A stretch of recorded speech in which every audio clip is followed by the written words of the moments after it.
자, 오늘 우리가 함께 읽은 말씀을 가지고요, 뜻밖의 자리에서 만난 하나님, 제목 한번 따라해 보시죠. 뜻밖의 자리에서 만난 하나님이란 제목으로 함께 은혜를 나누겠습니다. 지난 금요 철야 때까지 한 6주간에 걸쳐서 이 슬기로운 언어 생활에 대해서 함께 나누었습니다. 말이라고 하는 걸 여러분 다시 한번, 이건 언제나 복습하셔야 될 내용이에요. 특히나 요즘의 시대는 언어 파괴 시대거든요.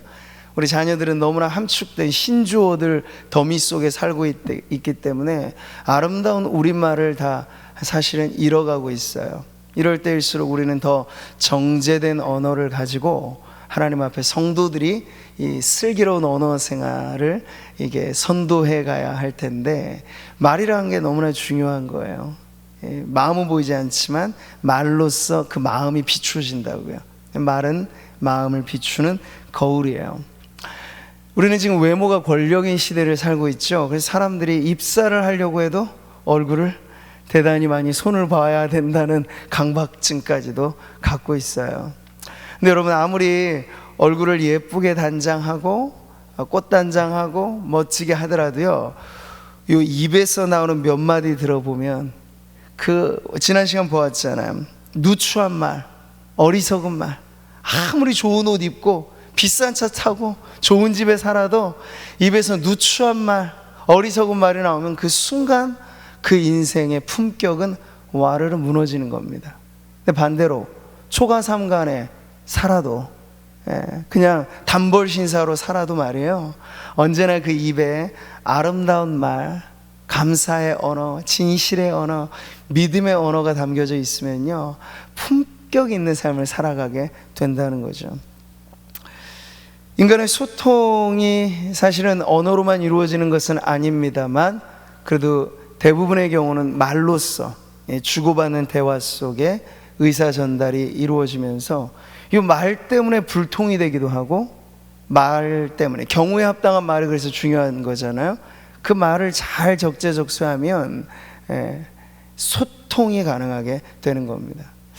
저는 이 작금에 오늘 우리 사회를 보면서 이 불통의 사회, 서로가 다 나라를 위한다고 하는 거잖아요. 사실 어느 국민이 나라를 사랑하지 않는 국민이 있습니까? 근데 문제는 사랑의 방식이 다르고 주장하는 바가 달라서 서로 너무 불통사회가 되고 있는 거예요. 서로가 서로에게 견제하고 싸워야 할 상황이 아님에도 불구하고 우리는 서로에게 총칼을 들이대고 있는 그런 형편이죠. 이게 말로써 생기는 불통을 경험하고 있는 거예요. 자, 이럴 때일수록 성도들은 우리의 입가에 감사의 언어가 넘쳐나야 하는 줄 믿습니다. 여러분, 다른 건 몰라도 감사는요, 하면 할수록 좋은 것입니다. 따라해 보실까요? 감사는 하면 할수록 좋은 것입니다.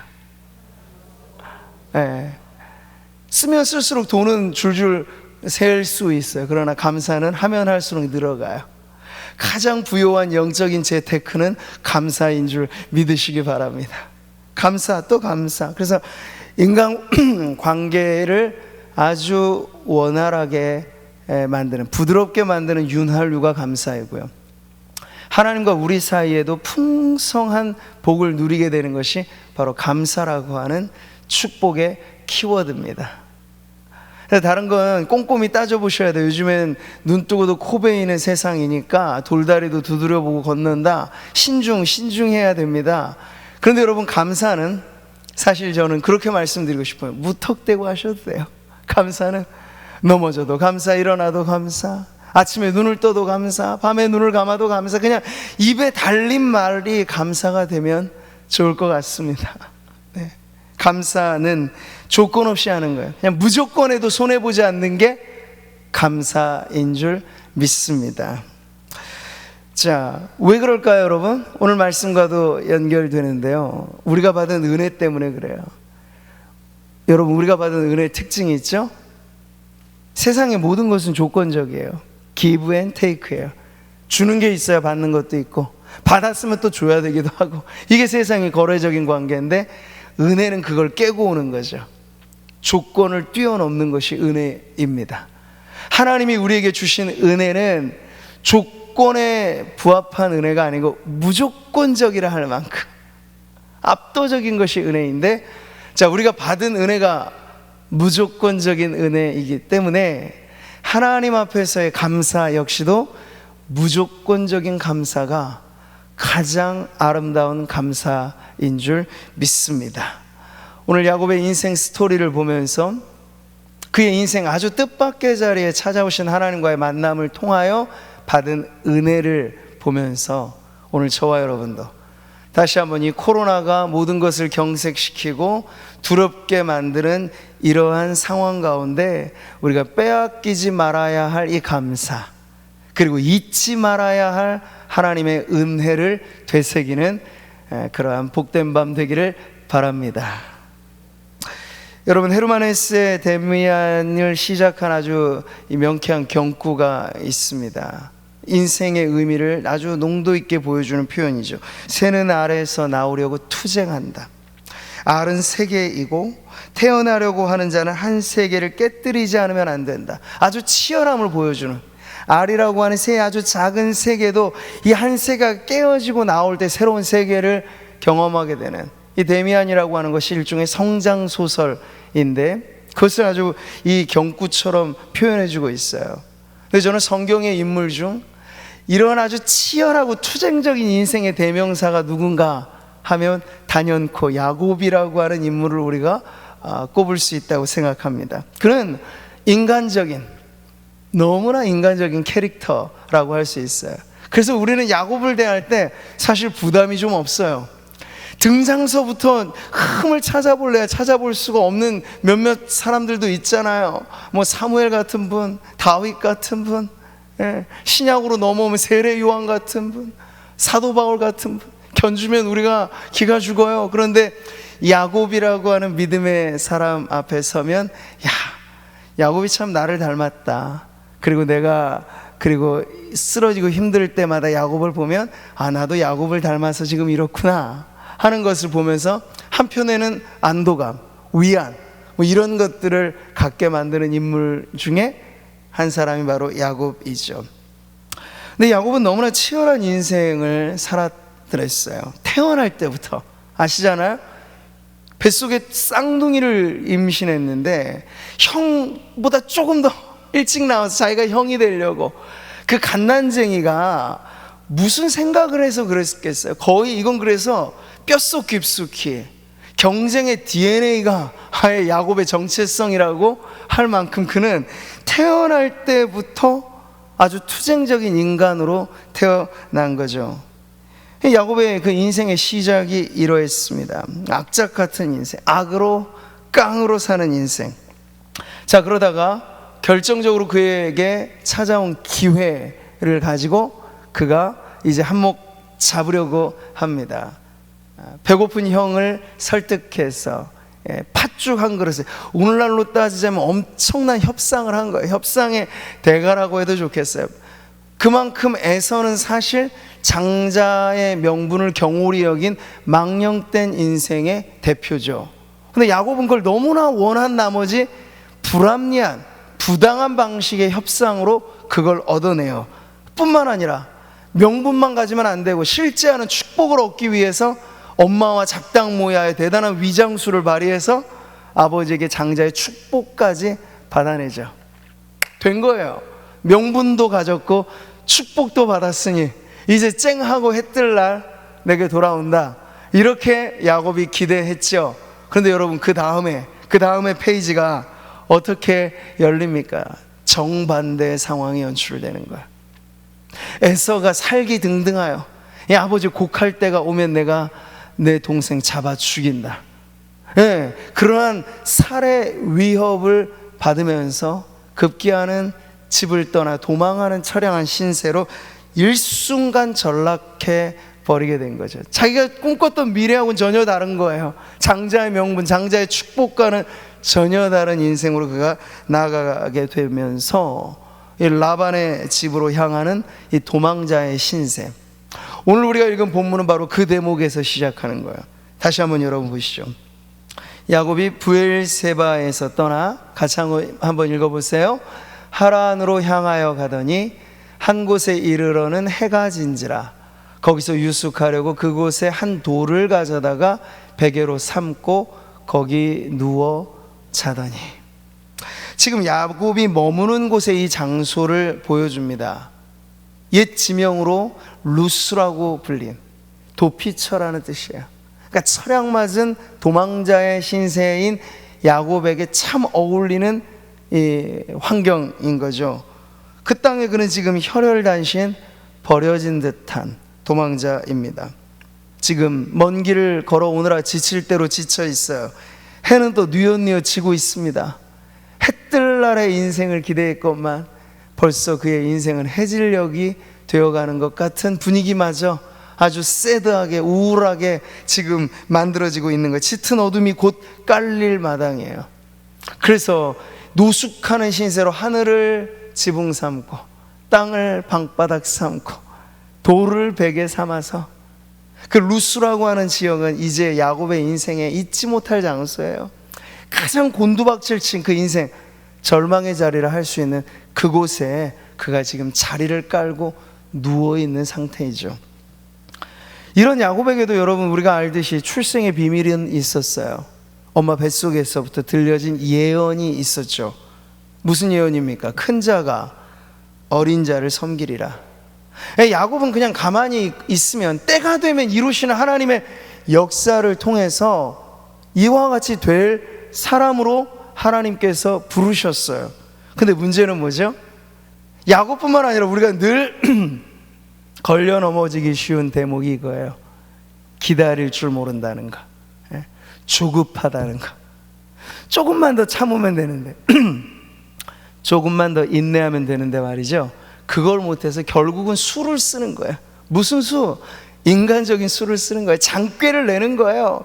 내 경험을 버무려서 뭐 이렇게 하면 되겠지, 사람과 모의하면서 기다리면 이루어질 하나님의 뜻을 믿음으로 기다리지 못하여 잿불에 지치거나 자기 꾀에 걸려 넘어지거나, 대부분의 인생의 넘어짐에는 바로 이러한 공통점이 있죠. 야곱이 지금 그 대표자로 서 있는 거예요.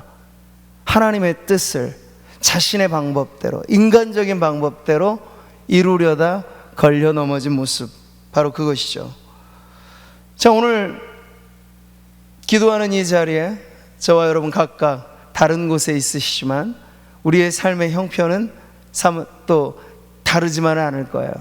비슷한 듯 우리의 인생이 야곱과 닮아있는 모습이 많이 있습니다. 지금의 내 삶, 지금 우리가 바라보고 있는 사회, 나라, 우리의 기업, 사업, 가정, 우리의 소망 가운데 꿈꿨던 모습과 한번 비교해 보면 어떨까요? 지금 우리는 우리들의 루스라고 하는 지역에 지금 갇혀 있을지도 모르겠습니다. 원하는 성장하고는 다른 퇴보가, 그리고 바라는 희망과는 다른 절망이 우리의 삶의 지금 자리에 펼쳐져 있을지 몰라요. 정말 야곱의 인생 그대로 우리도 동틀녘 인생이 아니라 해질녘 인생으로 저물어가는 그러한 슬픈 마음을 갖고 이 자리에 계실지도 모르겠습니다. 찬송도 그런 노래를 가르쳐 주잖아요. 내 고생하는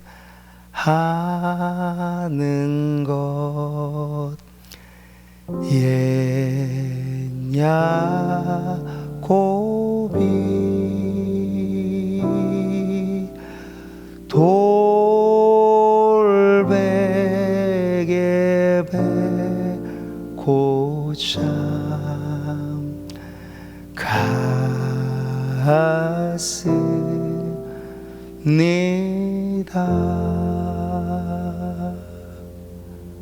바로 이렇게 요즘엔 베개가 얼마나 좋은 베개들이 많아요. 메모리 폼, 라텍스, 뭐 이런 베개에서 편안한 숙면을 취해도 모자랄 텐데, 우리의 꿈과 바람은 딱딱한 돌베개 베고 자고 있는 그 불편함이란 이루 말할 수 없을 텐데, 지금 우리의 삶의 자리가 그렇게 불편하게 와닿는 그런 상황 속에서 여러분, 절망의 자리를 깔고 누워 계신 분들이 있다면 너무 성급하게 절망하지 마십시오. 오늘 말씀은 야곱의 인생이 이러한 곤두박질 치는 위기와 어려움 속에서 어떻게 헤어나오는가에 대한 부분을 보여주고 있기 때문에 그래요. 자, 지금 보시면 완전 노숙자가 됐죠. 사랑받는 아들이었는데, 꿈 많은 아들이었는데 완전 노숙자가 돼서 피곤해 지쳐 쓰러져 있는 그에게, 불편한 돌베개 자고 있는 그에게 꿈과 환상이 열리는 대목으로 지금 말씀은 이어집니다. 12절 같이 한번 읽겠습니다. 꿈에 본즉 사닥다리가 땅 위에 서 있는데 그 꼭대기가 하늘에 닿았고, 또 본즉 하나님의 사자들이 그 위에서 오르락 내리락 하고. 네, 지금 야곱의 인생 너무나 불편함과 철양맞은 신세, 근데 지금 그의 꿈은요, 그의 현실과는 너무나 동떨어져 보이는 환상이 펼쳐지게 되는 거예요. 그 환상의 가장 중요한 내용물은 뭔가요? 사닥다리죠. 어느 정도의 사닥다리일지 모르겠어요. 여러분 상상해 보십시오. 땅과 하늘을 잇는 엄청난 길이라고 한다면 길이, 엄청난 이 환상인 거예요. 이건 분명 아래에서부터 위로 올린 사다리가 아니고 위에서 아래로 내려온 사다리인 걸 알 수 있어요. 그래서 천사들이 하늘과 땅이 연결된 그 사닥다리를 오르내리고 있는 그 장면을 엿보듯 야곱이 지금 그 꿈에 눈이 열립니다. 본즉 현실의 암담함에 눈이 가려진 인생에게 하나님께서 꿈과 환상을 통하여 지금 눈을 열어주시는 장면이죠. 자, 거기서 하나님은 자신을 계시하십니다. 천사들이 오르락내리락 하는 그 사닥다리 정점에, 절정에 하나님이 서셔서 야곱에게 말씀을 하실 때, 그 하나님은 아브라함 때로부터 이삭 때로, 그리고 이제는 야곱 때로 대대로 그들을 지키시고 보호하시고, 오늘 하나님의 이 말씀 안에는요, 임마누엘의 축복에 대해서, 그리고 목자의 선하신 보호와 인도에 대해서, 회복과 성취에 대해서, 그의 할아버지 아브라함 때로부터 전해 내려온 그 약속이 그저 단순히 리메이크 되는 게 아니고 업그레이드 되어서 더 풍성하게 이루어질 약속 가운데 하나님 다가오신 거예요. 그러니까 제대로 야곱이 하나님을 만나는 사건인 거죠. 이 하늘 사다리 환상은, 이 꿈은요, 하나님이 야곱의 하나님이 되시는 그러한 장면을 우리들에게 보여주고 있는 겁니다. 하나님 약속하셨어요. 내가 누워있는 땅이 어디입니까? 루스 땅, 그 처량한 곳, 도피처, 절망의 자리. 근데 하나님 말씀하세요. 그 땅을 내가 너와 내 자손에게 주리라. 그렇게 주어질 땅은 약속의 땅, 축복의 땅, 은혜의 땅, 현실과는 전혀 다른 그 미래의 꿈의 세계를 하나님께서 약속하신 거죠. 그래서 지금 절망의 자리라 생각한 야곱의 그 생각과 정반대로 희망의 자리를 하나님께서 만들어주고 계신 거죠. 땅과 하늘이 연결된 하늘 사다리를 보여주시면서, 여러분, 이 사다리 뭔가요? 더 높은 곳을 향하여 올라갈 때 필요한 것, 하나의 징검다리고 연결고리라고 할 수 있습니다.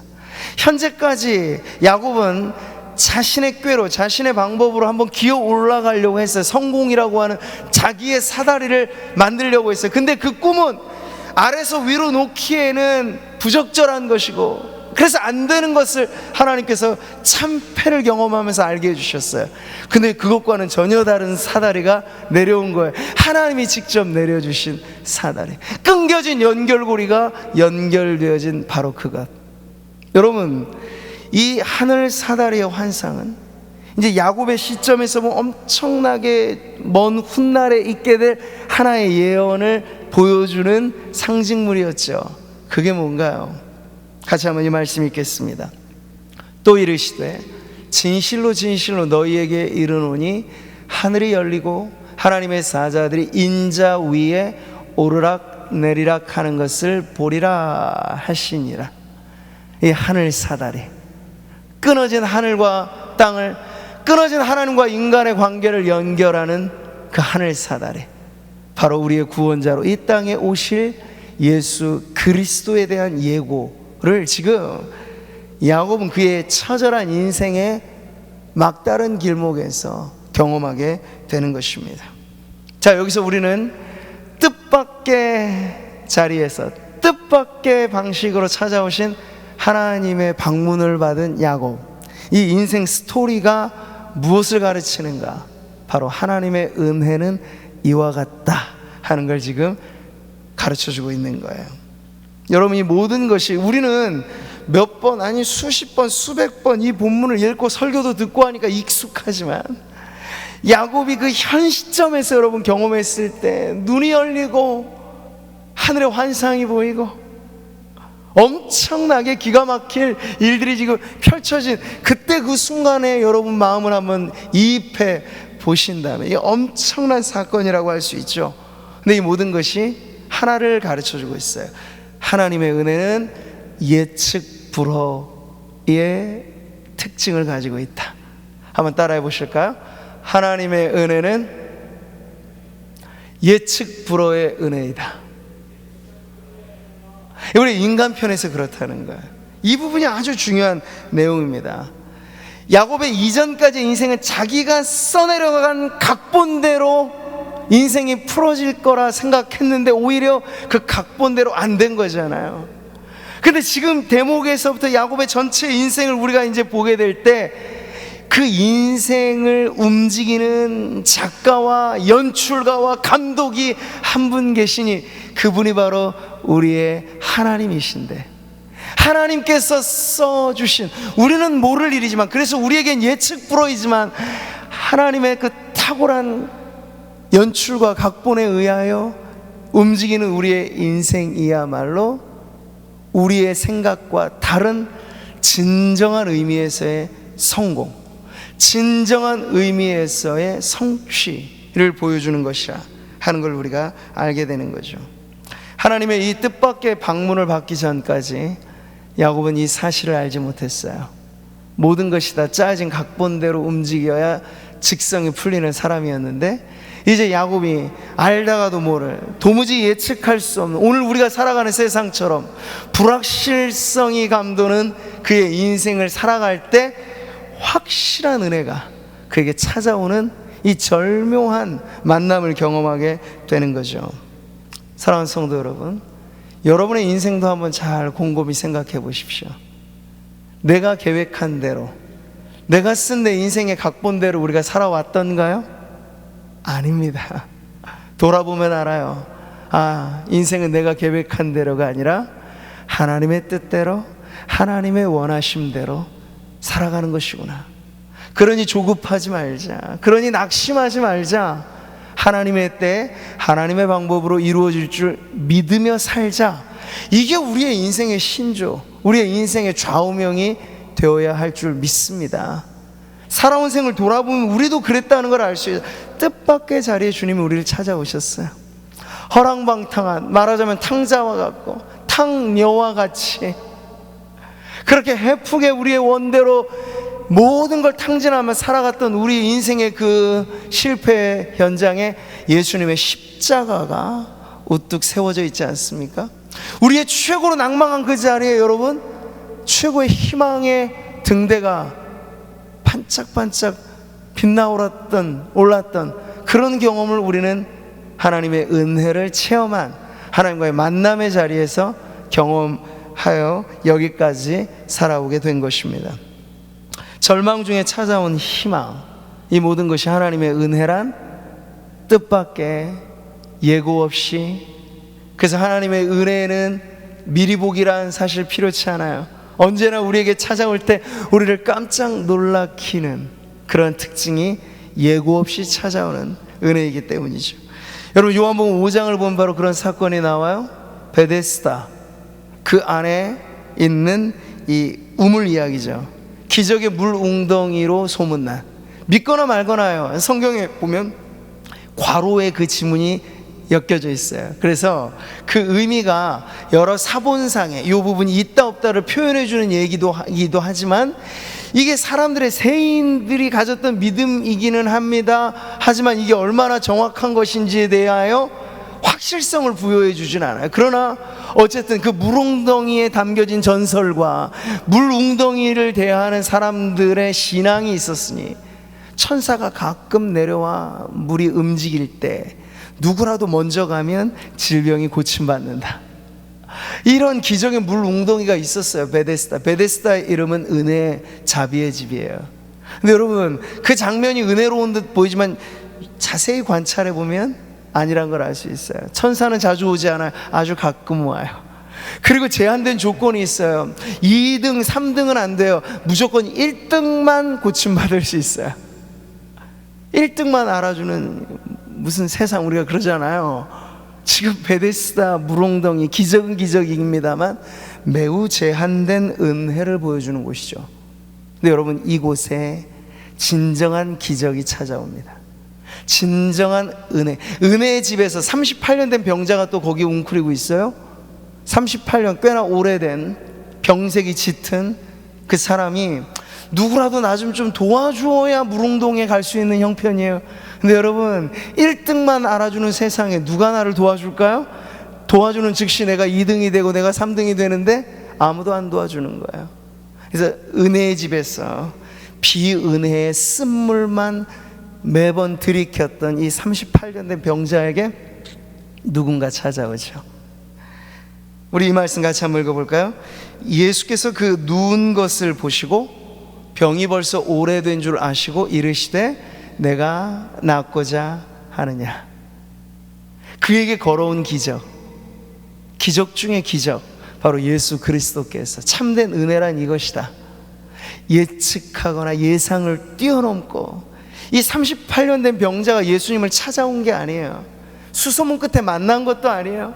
여전히 그날도 누군가 야호, 혹시 우리가 상상해 보자면 내가 제일 먼저 도착했다, 그래서 내 병이 나았다, 그렇게 소리치는 사람의 기쁨 속에 나는 또 한 번 실패만 경험하는구나. 그러한 38년 된 절망의 사람에게 희망이 걸어온 거죠. 예수 그리스도. 각본 없이 찾아온 그의 인생을 뒤바꾸는 은혜로운 방문을 그가 경험하게 된 것이에요. 사랑하는 성도 여러분, 우리에게 식상해서 퇴색된 기독교적이면서도 가장 때로는 비기독교적으로 사용되어지는 말, 그게 뭔지 아세요? 은혜라는 말이에요. 교회에서 은혜라는 단어보다 많이 사용되는 단어는 아마 없을 겁니다. 근데 가만히 들어보세요. 얼마나 많은 은혜들이, 교회가 남발하는 은혜들이 거기에 은근한 조건을 붙여가는 은혜들이 많은가. 흡사, 베데스다, 기적의 웅덩이와 같은 은혜들이 이 세상엔 아직도 많이 있습니다. 그러니 우리에겐 진짜가 필요해요. 여러분, 비슷한 것 아니고 모조품이 아니고 은혜라면 진짜의 은혜가 필요해요. 근데 그 진짜의 은혜는 예측을 뛰어넘는 거예요. 내가 은혜를 받았다 하면서도 시큰둥한 사람, 여러분 그 은혜를 점검해 보세요. 아니, 존 뉴턴 같은 사람은 Amazing Grace를 노래할 만큼 엄청난 놀라운 은혜라고 말을 하는데, 어떻게 여러분, 우리는 은혜를 받았다 하면서도 받은 건지 아닌 건지 구분이 잘 안 돼. 여러분, 그렇지 않아요. 진짜의 은혜는 우리가 깜짝 놀랄 만, 불러도 결코 은혜에 대한 찬미, 은혜에 대한 찬양은 질릴 수가 없는 거죠. 은혜란 여러분 이런 것입니다. 셈할 수 없어요. 덧셈 뺄셈 식으로 여러분 은혜를 생각하지 마십시오. 셈할 수 없는 거예요. priceless, 값 없는 은혜는 값을 매길 수 없는 은혜란 뜻이지 값싼 은혜는 아닌 것입니다. 하늘을 두루마리 삼고, 이 은혜에 대한 찬양이 그렇잖아요. 하늘을 두루마리 삼고 바다를 먹물 삼아도, 우리의 인생 평생을 붓으로 삼아 우리의 인생 날수만큼 적어 나려가도 모자랄 기록이 은혜에 대한 우리의 인생의 고백이 되어야 될 줄 믿습니다. 사랑하는 성도 여러분, 너무 빤한 인생을 살고 계십니까? 너무 빤한 인생이란 뭘까요? 어제도 그랬고 오늘도 그러며 내일도 그럴 것이다. 아니, 하나님께 구원받은 인생을 살면서 이 빤하게 여겨지는, 그래서 우리 자신도 우리의 인생에 별거 기대할 것 없는 생을 살아간다면 여러분, 은혜 받은 성도의 삶과는 좀 거리가 멀어요. 신앙이란 아주 낭만적인 것입니다. 어떤 의미에서 우리의 절망 가운데도 하나님의 희망은 없고, 내가 안 된다라고 말하는 그곳에서 전능하신 하나님을 만나고, 이제 죽겠구나 싶은 자리에서 생명의 은혜를 경험하게 되는 거예요. 나사로야 나와라. 무덤가에서 주님이 한번 외치시니까, 돌문을 굴려 넣으니까 수족을 동여맨 채로 나오잖아요. 코로나가 장기화되니까 사람들은 이제 절망의 아우성을 치면서 서로 갑론을 막 하면서, 우리 서로 싸우지 않아야 되는데 서로 싸움박질 하면서 그렇게 지금 비극적인 사회를 만들어가고 있어요. 눈에 보이지 않는 바이러스가 우리의 신체만을 공격하는 게 아니라 인간의 관계를 깨고 있고, 사회를 서로 불신의 사회로 만들고 있고, 정부와 국민을 갈라놓고 국민과 국민, 사회의 사이를 갈라놓고 있어요. 여러분, 거기에 대하여 저항하십시오. 우리가 빼앗겨야 돼서는 안 될 것은 하나님이 은혜에 대한 감각이에요. 은혜에 대한 신앙이에요. 코로나가 수개월간 계속 되어 왔으니 앞으로도 전문가들은 예측하겠죠. 언제까지 될 거다. 그러나 여러분, 사람의 말이 맞다고 생각하지 마시고 하나님이 언제라도 우리에게 역사하시면, 이전까지 여러분 역사가 보여주는 전염병의 역사가 대부분 그랬습니다. 예측하지 못한 시기에 또 종식이 되어 왔어요. 저는 하나님께서 우리에게 이런 시기를 보면서 다시 한번, 위기가 있지만 이때야말로 우리가 다시 한번 무엇에 주목해야 할지를 가르쳐 주시는 거예요. 인간에게 기대와 인간에게 희망과 인간에게 믿음을 두지 말고 오직 한 분, 은혜로우신 하나님, 그 하나님께 우리의 소망을 두라는 하나님의 사인이 오늘 우리에게 다시 한번, 비상시기에 앰뷸런스가 그 경보음을 울리면서 가듯이 지금 우리가 믿음으로 들으면 그런 거예요. 지금이 하나님의 은혜를 찾아야 될 때라, 지금이 하나님을 만나야 될 때라. 성도 개개인이든 교회이든 나라와 민족이든 지금이 하나님을 만나야 될, 은혜 받아야 될 때라. 여러분, 그 경보음에 귀를 기울이시고 오늘 우리의 기도가 그 하나님을 부르짖는, 하나님을 찾는 기도가 되기를 바랍니다. 성경에는요, 모든 많은 은혜의 역사들이 다 예측을 뛰어넘는 의외성을 갖고 있었습니다. 초대교회 그 두려움에 사로잡혔던 성도들, 예수님이 이미 떠나가셨고, 그러니까 딸을 주인이 지금 눈에는 안 보이는 상태예요. 졸졸 따라다녔던 스승이 지금 눈에는 안 보이는 부재 상황. 게다가 삼엄한 사회의 분위기는 나사렛 이단이라고 당시에 불렀던 유대주의자들에 의해서 핍박이 거세게 일어나는 그러한 상황이었습니다. 별 수 없는 상황이었죠. 근데 여러분, 그때 교회가 경험한 그 두려움과 공포 속에, 절망할 만한 그러한 상황 속에 교회가 경험한 것이 무엇이죠? 오순절 성령 강림의 사건이에요. 우리가 군부를 잘 떼었으니 불이 붙었다, 그렇게 생각하면 안 돼요. 여러분, 전혀 인간적으로는 기대할 만한 상황이 아닌 그때 그 자리에 약속대로 역사하시는 성령의 강림이, 여러분, 우리가 강구했기 때문에 아니요, 주님이 약속하셨기 때문이에요. 기도란 그 약속에 대한 믿음인 거죠. 그리고 약속에 대한 주장인 거죠. 지성이면 감천이 아니고, 약속하셨으니 이루소서, 말씀하셨으니 이루소서, 이게 기도의 본질이라면, 주님은 떠나 없어지셨지만, 승천하셨지만 또 다른 보혜사를 약속하신 그 약속대로 주님이 두려움과 공포 속에 있는 이 120명의 그 전체 사회 속에, 여러분, 예수 제대로 믿는 사람이 120명 정도밖에 안 남았다 생각해 보세요. 얼마나 이것이 마이너리티입니까? 얼마나 불안한 상황입니까? 모든 세상이 지금 다 감시하고 어떻게 하면 해코지할 생각만 하는 그러한 교회의 이 약한 연약한 모습, 그때 말이죠, 오셨어요. 누가? 성령께서. 어떻게? 급하고 강한 불과 바람처럼 말이죠. 이게 얼마나 여러분 아름다운 낭만입니까?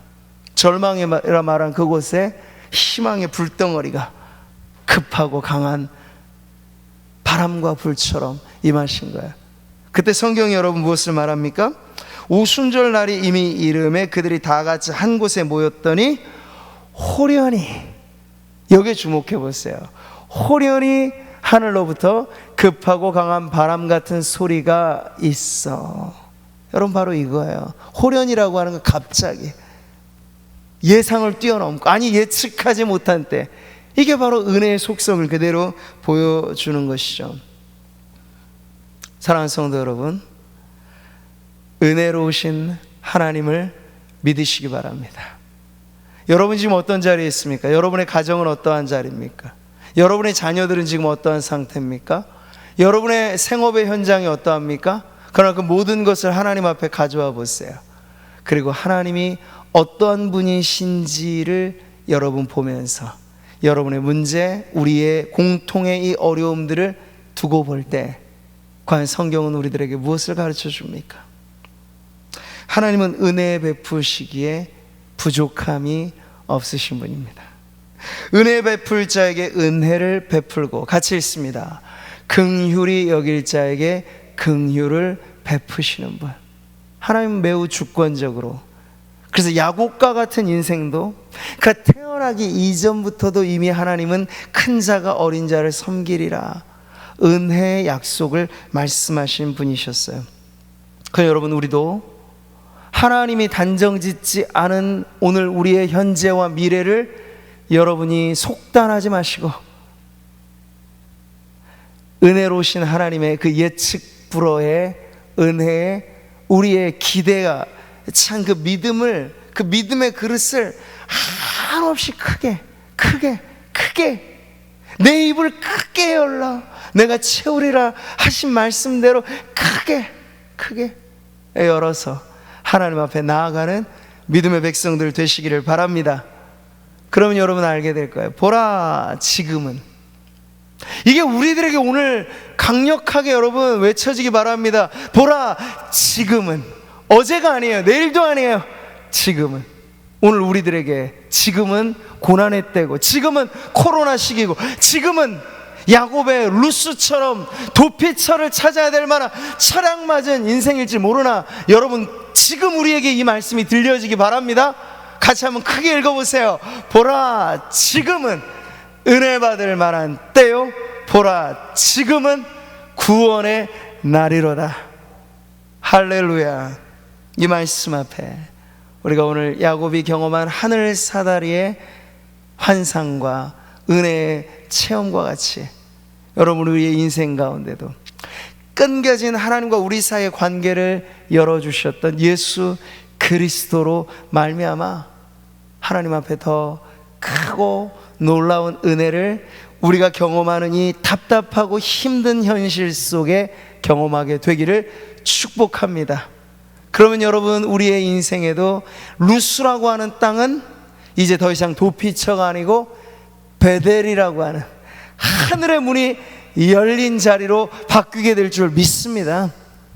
우리를 불편하게만 만들었던 돌베개가 이제는 세워져 재단으로 바뀌어지는 기적이 우리의 인생 가운데 열려질 줄 믿습니다.